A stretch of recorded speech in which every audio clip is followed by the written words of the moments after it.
네. 오늘 봉독할 말씀을 가지고 하나님이 받으시는 집이라는 제목으로 말씀을 함께 나누도록 하겠습니다.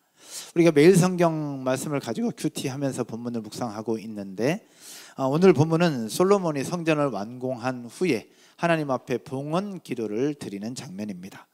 오늘 본문 그리고 이후 앞뒤에 있는 본문 내용을 전체적으로 살펴보면 솔로몬이 드렸던 기도 내용 속에 크게 세 가지로 구분할 수 있는데요. 그 중에 첫 번째는 성전을 완공하게 되기까지의 하나님의 은혜를 고백하는 감사의 고백입니다. 하나님께서 이런 은혜를 주셨기에 성전을 건축할 수 있었다라는 것이었습니다. 두 번째 내용은 뭐냐? 하나님께서 약속하신 말씀이 있었기에 이렇게 성전이 건축되었고, 이제는 이 성전 건축된 이후에 주 앞에 행할 때에 하나님께서 왕위를 계속해서 이어가신다고 하셨으니 주님 하신 약속들을 이제도 지켜주십시오라는 내용이고, 마지막 세 번째는 크고 광대하신 하나님 이 성전 안에 계시오니 우리가 드리는 그 기도를 들으시며 하나님의 통치를 허락하여 주옵소서라고 세 가지입니다. 하나는 감사기도, 그리고 하나는 하나님께서 통치해 주시기를 권하는 기도, 그리고 세 번째는 우리의 간구하는 것들을 들어달라는 간구의 내용입니다. 이 세 가지의 내용을 같이 기도하고 있는데, 솔로몬이 그렇게 자신이 지은 예루살렘 성전에서 하나님의 은혜를 구하면서 조목조목 나열해서 하나님의 통치를 구하고 있습니다. 왜냐하면 솔로몬은 그 본인이 지은 그 성전 안에 여호와 하나님이 거하신다는 것을 알고 있었어요. 그리고 그 하나님이 그곳에 거하시고 은혜를 베푸시는 그곳이 하나님의 집이라는 것을 솔로몬은 정확하게 알고 있었기 때문입니다. 그래서 오늘 설교 제목을 하나님이 받으시는 집이라고 저희가 지었는데요. 여러분, 하나님의 집은 어딜까요? 오늘날로 얘기하면 솔로몬은 본인이 건축한 예루살렘 성전을 하나님의 집, 그곳에 하나님이 거하시는 곳이라고 얘기를 하고 있는데, 그럼 오늘날 우리는 예루살렘과 거리가 멀고 또 이스라엘 사람도 아닌데 오늘 우리에게 있어서 하나님의 성전, 하나님의 집은 과연 어디일까? 지난주에도 함께 나눴지만 오늘 한 번 더 말씀을 좀 보면 신약성경 고린도전서 3장 16절에서 말씀을 하고 있습니다. 고린도전서 3장 16절 같이 볼까요? 너희는 너희가 하나님의 성전인 것과 하나님의 성령이 너희 안에 거하신 것을 알지 못하느냐. 아멘. 너희가 하나님의 무엇인 것과? 성전인 것과, 즉 이 자리에서 예배하고 있는 저와 여러분이 하나님의 성전이라는 겁니다. 할렐루야. 또 하나, 하나님의 성령이 우리 안에 계시는 것을 알지 못하느냐. 무슨 얘기예요? 하나님의 성령이 우리 안에 거하신다는 이야기죠. 그러면 하나님의 집이 어디예요? 예루살렘 성전. 과거에는 그랬지만 오늘은 우리가 예배하는 이곳이 하나님의 성전이고 우리의 몸이 하나님의 성전이고 우리가 모이는 이 모임이 하나님의 성전이라는 이야기죠. 사랑하는 여러분, 그럼 이런 내용을 기준으로 볼 때, 그러면 하나님이 성전된 하나님의 집, 이 하나님의 집을 하나님께서 받으실 건데 어떻게 할 때 하나님이 받으시는 집이 될 수 있느냐, 또 어떻게 할 때 하나님이 거하시는 성전이 될 수 있느냐, 이 부분들을 오늘 여러분들과 나누어 보려고 합니다. 첫 번째는 약속의 말씀을 붙잡으라입니다. 따라서 해볼까요? 약속의 말씀을 붙잡으라. 가끔씩 우리 주일 예배 후에 아이들이 놀다가 이제 집으로 가잖아요. 엄마 아빠가 이제 모임 마무리하고 집으로 갈 때 엘리베이터에서 이제 눌러주고 성도들과 인사하는 과정 속에 자주 종종 목격합니다. 엄마 아빠들은 일찍부터 나와서 이렇게 예배 드리고 또 11시 반 또 섬기고 또 셀 모임까지 하고, 그러면 그리고 청소하는 셀까지 있으면 끝나고 나서 피곤해요. 그래서 빨리 집에 가서 쉬고 싶다는 말이에요. 근데 부모님들은 그래서 쉬고 싶다고 빨리 가자고 얘기하면 아직도 에너지 충만한 아이들은 가기 싫어서 안 가려고 합니다. 그래서 가자고 엄마 아빠들이 얘기합니다. 그럴 때 아이들이 가끔 이렇게 얘기합니다. 간다고 약속했잖아, 간다고 약속했잖아, 사달라고 약속했잖아 라고 엘리베이터에서 엄마 아빠 실갱이하는 모습들을 종종 보게 됩니다. 그럼 그 이유가 뭘까요? 놀고 싶어하는 아이들의 욕구가 있기 때문에 그러하겠죠. 그리고 엄마 아빠의 피곤함은 일도 모르는 자녀들만의 본인의 생각들이 있기 때문에 그러하겠죠. 그런데 그래서 중요한 것이 하나가 있습니다. 부모님들은 했던 약속들을 기억하지 못할 수 있으나 아이들은 기억하고 있는 거예요. 아빠가 놀아준다고 했잖아. 끝나고 어디 놀이터 간다고 했잖아. 끝나고 장난감 사준다고 했잖아. 아이들은 엄마 아빠가 했던 그 약속을 기억하고 있고 그 약속한 것을 지금 오늘 이 시간에 이후에 집에 안 가고 이루어 달라고 요청하는 그 내용인 거죠. 근데 이 아이들이 부모님에게 약속한 것을 지켜달라고 하는 이 부분이 오늘 본문 속에서도 동일하게 나타난다는 거예요. 성경을 한번 볼까요? 솔로몬이 성전이 건축될 수 있었던 이유를 이야기를 하면서 하나님의 약속을 이야기를 하고 있습니다. 성경 보면 23절과 24절인데요. 이르시되 이스라엘의 하나님 여호와여 위로 하늘과 아래로 땅에 주와 같은 신이 없나이다. 우리 노란 글씨 같이 읽을까요? 주께서는 온 마음으로 주의 앞에서 행하는 종들에게 언약을 지키시고 은혜를 베푸시나이다. 아멘. 주께서 온 마음으로 주의 앞에서 행하는 종들에게 무엇을 지키시고? 언약을 지키시고, 언약, 말씀으로 약속하신 것을 지키시고 은혜를 베푸시나이다. 그런데 24절에도 이야기를 합니다. 주께서 주의 종 내 아버지 누구에게? 다윗에게 하신 무엇을? 말씀을 어떻게? 지키사 주의 입으로 말씀하신 것을 어떻게 해요? 손으로 이루심이 오늘과 같으니이다. 즉 예루살렘 성전을 다 완공한 이후에 이렇게 고백하는 거예요. 완공할 수 있었던 것은 본인이 준비하고 이것저것 다 했지만 무엇 때문에 가능할 수 있었느냐? 주의 종 내 아버지 다윗에게 하신 말씀을 하나님이 지키신 것이다. 그리고 주의 입으로 말씀하신 것을 손으로 이루신 것이다. 그것이 오늘과 같게 되었다라는 겁니다. 두 절에서 공통적으로 이야기하고 있는 것은 바로 언약, 하나님의 약속인 말씀입니다. 그렇다면 솔로몬이 굳게 잡았던 약속이 무엇이었을까? 솔로몬이 기억하고 있었던 약속의 말씀이 무엇이냐? 그 내용이 또 중요해요. 어떤 약속을 붙잡고 있었기에 그러했느냐? 그 약속의 말씀은 25절입니다. 25절 여러분이 한번 읽도록 하겠습니다. 우리 온라인으로 보신 분들도 함께 25절 같이 읽을까요? 같이 읽겠습니다. 이스라엘의 하나님 여호와여 주께서 주의 종 내 아버지 다윗에게 말씀하시기를 어떤 내용을 말씀하셨느냐? 네 자손이 자기 길을 삼가서 네가 내 앞에서 행한 것 같이 내 앞에서 행하기만 하면 내게서 나서 이스라엘의 왕 위에 앉을 사람이 내 앞에서 끊어지지 아니하리라 하셨사오니 이제 다윗을 위하여 그 하신 말씀을 지키시옵소서. 아멘.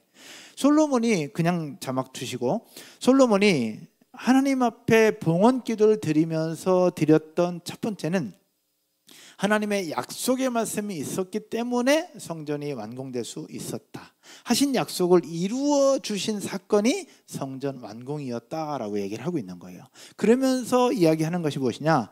그렇다면 하나님이 약속하신 이 부분을 오늘 여기까지 왔는데 이제는 이후에도 지켜주십시오. 이후에 지킬 내용이 뭐냐? 네 자손이 자기 길을 삼가서 네가 내 앞에서 행한 것 같이 내 앞에서 행하기만 하면 내게서 나서 이스라엘의 왕 위에 앉을 사람이 내 앞에서 끊어지지 아니하리라. 즉 하나님의 백성이 계속해서 왕권을 유지할 수 있게 해주신다고 하셨던 그 약속을 이제는 지켜달라는 얘기예요. 즉 솔로몬은 성전 봉헌을 함에 있어서 하나님의 약속에 대해서 이야기를 하면서 약속이 있었기 때문에 성전 건축이 완공될 수 있었고 이제는 여기서 끝나는 것이 아니라 그 약속의 말씀을 계속해서 지켜달라고 하나님 앞에 기도하고 있는 내용이에요. 사랑하는 여러분, 솔로몬이 성전 완공을 함에 있어서 하나님 앞에 드렸던 첫 번째는 바로 하나님의 약속의 말씀을 붙잡았다는 것. 그러면 오늘날 우리의 삶에 주어지는 하나님의 성전 그리고 하나님이 받으시는 집이 되기 위해서 필요한 것은 하나님의 약속의 말씀인 줄로 믿으시기를 주님의 이름으로 축복합니다. 우리 모임 가운데 하나님의 약속의 말씀이 없다면 하나님과 관련 없는 부분이 되는 거예요.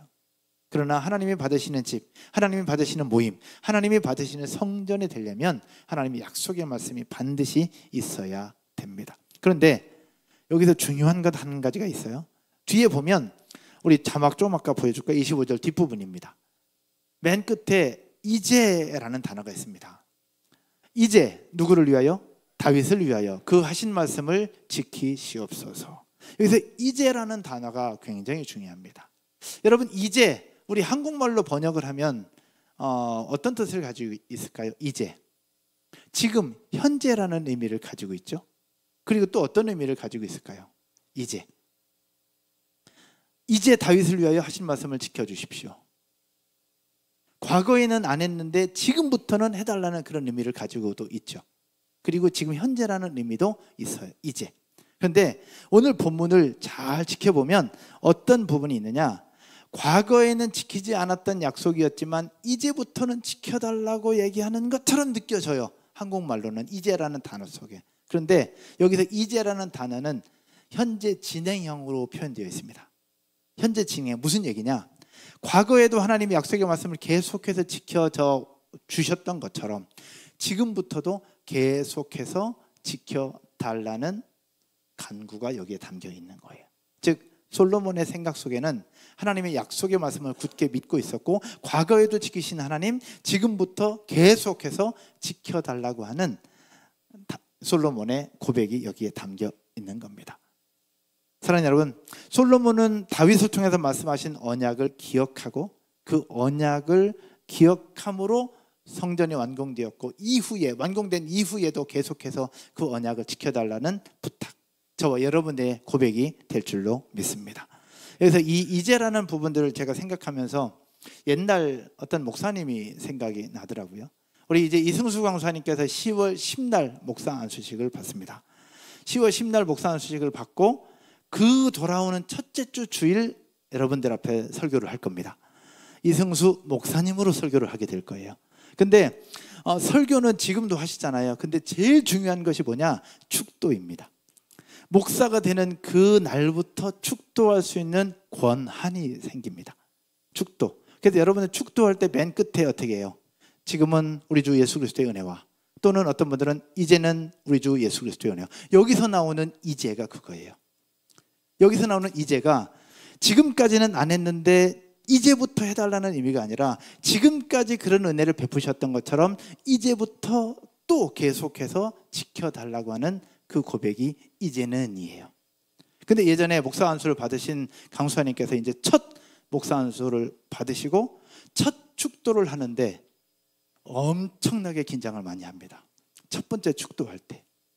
근데 축도할 때 첫 번째가 지금은 우리 주 예수 그리스도의 은혜와 해야 되잖아요. 또 어떨 때는 이제는 우리 주 예수 그리스도의 은혜와, 예수 그리스도의 은혜와 하나님의 사랑과 성령님의 교통하시, 이게 순서거든요. 예수 그리스도, 하나님, 성령님. 근데 너무 긴장을 해가지고 이 목사님이 첫 단어를 잊어버린 거예요.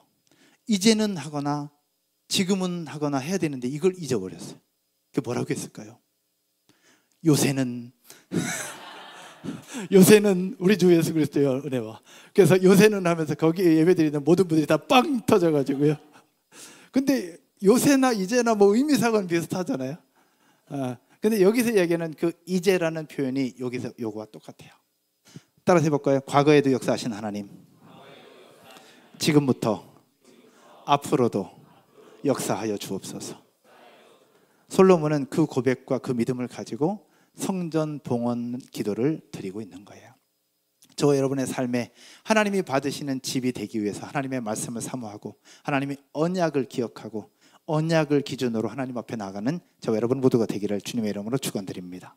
두 번째는요, 하나님이 받으시는 집이 되기 위해서 필요했던 것은 하나님의 은혜 앞에 서는 겁니다. 따라서 할까요? 하나님의 은혜 앞에 서라. 해마다 연말이 되면 시상대에 오른 크리스찬들의 입술을 통해서 하나님께 모든 영광을 돌린다는 고백을 듣게 됩니다. 그 고백을 들을 때마다 가슴이 뿌듯해요. 대단한 용기죠. 전국에 방송 다 나가고 있는데 내가 크리스찬이라는 것을, 또 모든 것이 하나님의 은혜였다는 것을 담대하게 선포하는 거잖아요. 그 고백을 들으면 정말 가슴 뿌듯합니다. 근데 오늘 솔로몬의 고백도 그러했어요. 오늘 솔로몬이 뭐라고 고백하느냐, 조금 전에 봤던 성경 23절과 24절 한 번 더 볼까요? 23절과 24절에 이르되 이스라엘의 하나님 여호와여, 위로 하늘과 아래로 땅에 주와 같은 신이 없나이다. 그러면서 뒤에 주께서는 온 마음으로 주의 앞에서 행하는 종들에게 언약을 지키시고 무엇을 베푸시나이다? 은혜를 베푸시나이다 라고 말씀하세요. 은혜를 베푸시나이다. 그러면서 24절에도 조금 아까 봤던 구절인데 24절에서도 다윗에게 하신 말씀을 지키사 주의 입으로 말씀하신 것을 손으로 이루심이 오늘과 같으니이다. 누가 이뤘다는 얘기예요? 하나님이 이루셨다는 거예요. 약속하신 하나님이 이루신 사건이 오늘과 같이 되었다라는 거예요. 그 모든 공을 누구한테 돌리고 있느냐? 여호와 하나님 앞에 돌리고 있는 겁니다. 물론 성전을 솔로몬이 지어서 이것저것 전체 총감독을 하면서 지었을 거예요. 오히려 그 속에서 자신이 이런 일을 했노라고 이야기할 수 있겠지만 솔로몬은 그 공을 자신에게 돌리는 것이 아니라 여호와 하나님이 하셨다라고 모든 것들을 돌리고 있는 것, 즉 모든 것이 하나님의 은혜였음을 고백하고 있는 겁니다. 하지만 솔로몬은 자신이 아닌 철저한 하나님의 은혜였음을 고백하면서 이후에 계속해서 드리고 있는데, 여기서 우리가 생각해 볼 것이 하나 있습니다. 여러분 혹시 이단, 우리 뭐 연구도 하고 해요. 우리 제자반 할 때 맨 마지막 주가 이단 부분인데요. 여러분 이단의 교주들이 왜 이단이 되는지 혹시 아십니까? 이단의 교주들이 왜 이단이 될까요? 처음부터 나는 이단이 될 거야, 나는 교주가 될 거야 라고 해서 교주가 될까요? 그렇지 않습니다. 얼마 전에 넷플릭스에서 반영되었던 나는 신이다에 대표적으로 나왔던 JMS 정명석이라는 교주가 나오죠. 원래 정명석이라는 사람은 교주가 아니었어요. 여러분 아시죠? 통일교회 교주였던 문선명 밑에 있었던 사람입니다. 즉 문선명과 함께 있었던 사람이에요. 그런데 어느 순간부터 사람들이 본인을 추앙하기 시작해요. 그리고 본인을 따르기 시작합니다. 그러면서 정명석 씨는 여기에서 본인의 탐욕, 인간의 죄성과 탐욕이 이제 나오게 되는 거예요. 그러면서 결국 본인이 우상이 되려고 하는 탐욕과 욕심이 드러나게 되면서 결국은 자신을 우상화하기 시작했고, 문선명 밑에서부터 나와서 JMS, 자기 이름을 딴 JMS를 이제 시작하게 된 거예요. 그러니까 처음부터 교주가 되려고 마음먹은 것이 아니라 인간의 탐욕이 올라오고 자신의 우상화하는 마음이 올라오기 시작하면서부터 이제 문제가 생기는 것이죠. 정명석뿐만이 아닙니다. 오대양 사건의 박순자 씨, 그리고 아가동산의 김기순 씨, 나는 신에 대해서 계속해서 나오잖아요. 그리고 만민중앙교회 이재록 씨, 이 사람들은 목사도 아닙니다. 근데 이 사람들이, 이재록 씨 같은 경우는 신학 공부했던 분이에요. 그러니까 목사한테 받았죠. 그런데 처음부터 이랬던 사람이 아니라 인간의 욕망과 탐욕이 올라오고 자신을 우상화시키면서 이런 문제들이 계속 생겨나고 오늘날 그런 대표적인 이단의 교주가 되어버리고 말았죠. 이단뿐만이 아닙니다. 교회도 마찬가지예요. 여러분 담임 목사 자신이 영광을 받으려고 하고요, 또 담임 목사가 권력과 명예를 탐하고 있다면, 그리고 담임 목사가 본인이 내가 담임 목사인데 그러면서 자신을 우상화하려고 한다면 그 목사는 분명히 문제 있는 목사예요. 그리고 그 목사가 있는 교회 또한 문제가 있는 교회라고 보시면 됩니다. 목사가 가장 조심스러운 사람이고 가장 조심해야 될 사람이에요. 정명석도 그렇고 다른 이단의 교주들이나 별반 다르지 않아요. 목사가 본인이 내가 뭔가를 한다, 내가 우상이 될 거다, 내가 최고다, 내가 이 교회를 세웠다라고 생각하는 그 순간부터 교회는, 목사는 변질되기 시작했구나라고 생각하시면 된다는 거예요. 그럼 목사만 그러냐? 그렇지 않아요.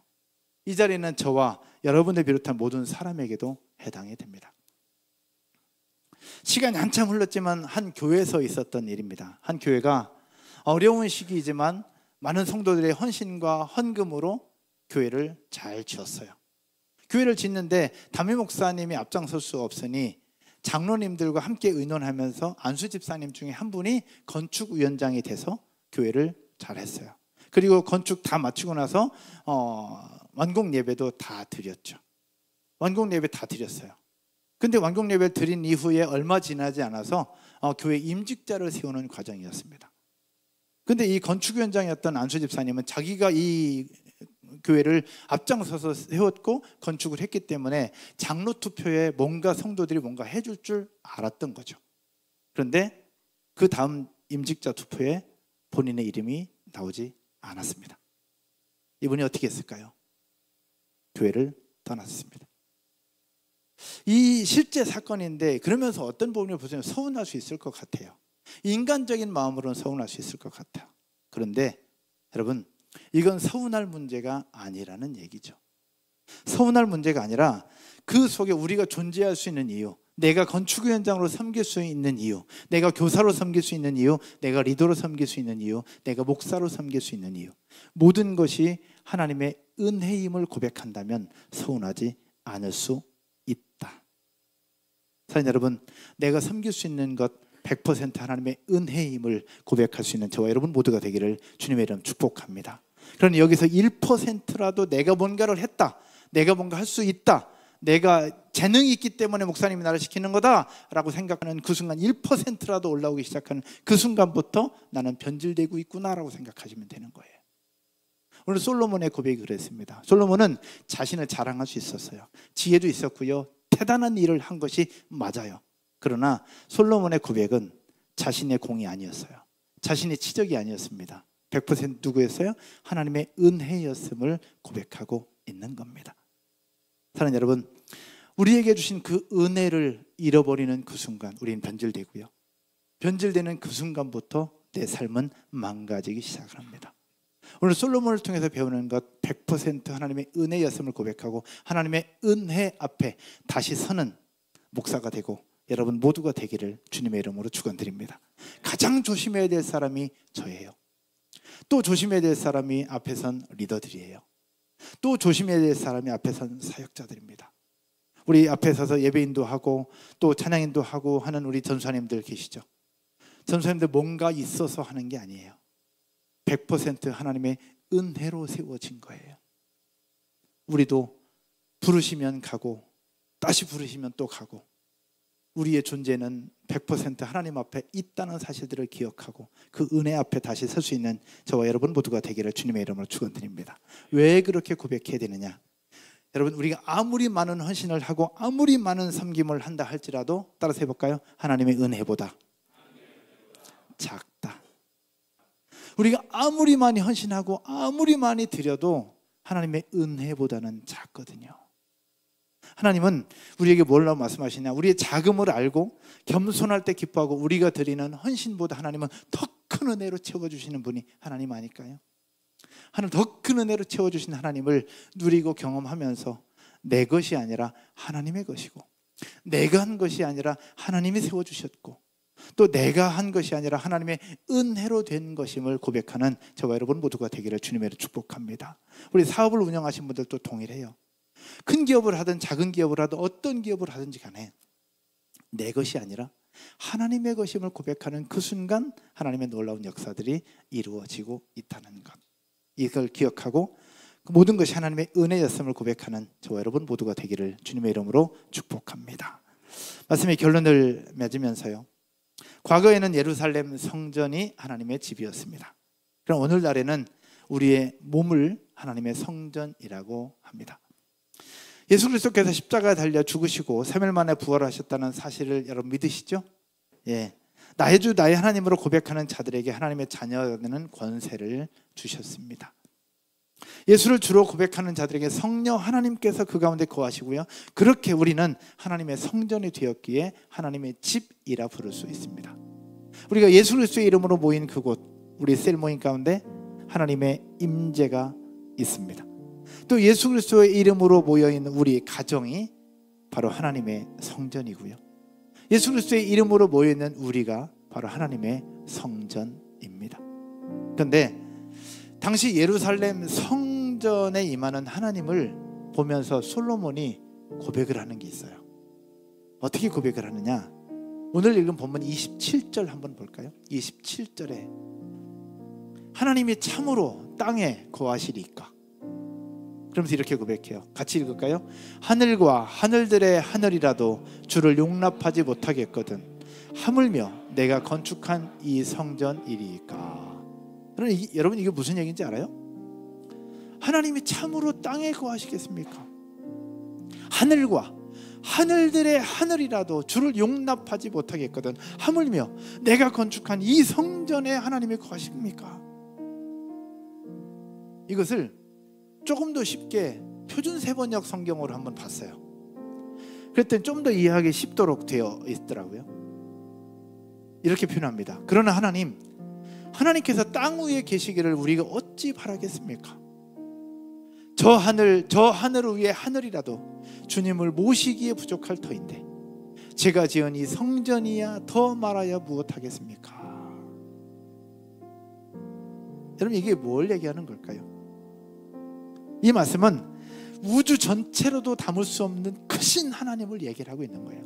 즉 하나님의 무한성, 무소부재한 하나님의 편재성, 그리고 전지전능하신 하나님의 전지성, 이러한 하나님을 표현하면서 이것을 수사적으로 표현한 거예요.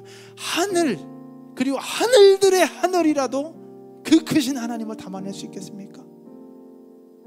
그 크신 하나님에게 어떻게 이 자그마한 성전 안에 거하실 수 있겠습니까?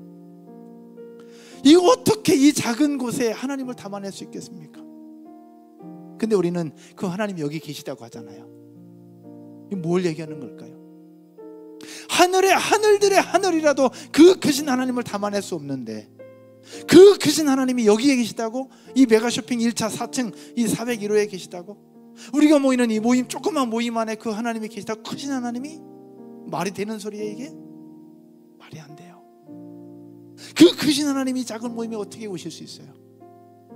그러나 우리 모임 가운데 계시는 줄로 믿습니다. 그것이 은혜라는 거예요. 왜? 하나님이, 크신 하나님이 오시기로 작정하셨으니 오실 수 있는 거예요. 그 하나님이 여기 계시기로 약속하셨으니 계실 수 있는 거예요. 솔로몬은 지금 그걸 고백하고 있는 겁니다. 하나님이 거기에 계시겠다고 하셨으니 여기에 계시는 거예요. 그러니 하나님, 내가 지은 이 작은 성전에 거하시는 하나님, 이제는 지금까지 이루셨던 것처럼 앞으로도 이루어 주십시오. 또 앞으로도 이렇게 해주십시오, 저렇게 해주십시오. 그러면서 그 다음 본문에 총 7가지에 걸쳐서 조목조목 하나님의 통치를 구하면서 기도하고 있는 솔로몬의 내용이 큐티 본문 가운데 나와요. 오늘 시간 관계상 다 나누지 못하지만 중요한 것 하나 따라서 해볼까요?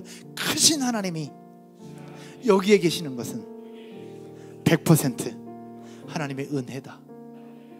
이 사실을 고백하고 믿으시기를 주님의 이름으로 축원드립니다. 하나님께서 성전 자체에 어떤 가치나 능력이 있어서가 아니에요. 여기가 깨끗해서 계시는 것이 아니고, 우리 있는 사람들이 대단해서 계시는 것이 아니고, 우리가 뭔가를 해서 계시는 것이 아니라 하나님이 여기에 계시기로 말씀하셨고 약속하셨고 작정하셨으니 이곳에 계시고 우리가 드리는 기도를 들으시는 것임을 기억하기를 주님의 이름으로 축복합니다. 우리 함께 찬양하고 기도할 건데요, 기도할 때 여러 가지를 이렇게 기도할 거예요. 하나님이 여기에 계시기로 작정하시면서 스스로 낮아지셔서 자기 몸을 버리신 분이 예수 그리스도 아닙니까? 그 예수 그리스도를 기억하면서 하나님 앞에 나갈 수 있는 저와 여러분 모두가 되시기를 축복합니다. 그리고 더 나아가서 기도하는 것, 우리 아까 기도했던 것처럼 임동진 집사님의 아버지를 위해서 한번 기도했으면 좋겠어요. 이 솔로몬이 고백을 해요. 성전이 완공될 수 있었던 것은 100% 하나님의 은혜였다고. 그러면서 우리가 늘 고백하는 내용 중에 하나가 그래요. 내가 누려왔던 모든 것들이, 내가 지나왔던 모든 시간이, 내가 걸어왔던 모든 순간이 당연한 것 아니라 하나님의 은혜였다고. 하나님의 은혜였어요. 쓰러지신 아버지의 모습을 보면서 다시 살려주시기를 기도하고 있어요. 근데 이 말씀을 준비해서 돌아보니 건강하게 계셨던 것, 이게 은혜였구나 생각이 드는 거예요. 당연한 게 아니라 건강하게 계셨던 것, 이게 은혜였구나. 여러분, 이렇게 예배할 수 있는 거, 이게 당연한 거 아니더라고요. 당연한 것 아니라 크신 하나님이 여기에 계시는 것, 이거는 당연한 게 아니라 우리가 뭔가 해서가 아니라 하나님의 은혜더라고요. 우리 아버님 계시는데요, 오늘 이번 명절 때 저는 어디 뭐 할 수 있는 게 없어서 장인 장모님에게 식사를 대접하려고 약속을 했어요. 근데 동진 집사님 아버지의 상황을 보면서 약속 장소에 취소했다가 다시 잡았다가 취소했다가 다시 잡았다가 그랬어요. 전 목사니까요. 근데 그러면서 어떤 생각이 들었냐, 건강하실 때, 살아계실 때 조금 더 잘 해드려야 되겠구나, 더 많이 찾아뵙고 밥도 더 많이 사드리고 더 많이 해야 되겠구나, 이렇게 건강하게 계시는 건 이게 은혜구나라는 생각이 들었어요. 이게 은혜구나. 그러면서 함께 찬양할 때에 첫 번째는 모든 것이 하나님의 은혜였음을 고백하고, 두 번째는 동진 집사님의 아버지를 위해서 기도해 주셨으면 좋겠어요. 오늘 아침에도 동진 집사님 여기 부부가 오셔서 한참 울면서 기도하다 가셨어요. 어젯밤에도 울면서 기도하다 가셨어요. 우리 인간이 할 수 있는 건 없어요. 0%. 오직 하나님만 하실 수 있어요. 이번 주에 명절 때 동진 집사님이 부모님 모시고 영화 보려고 했대요.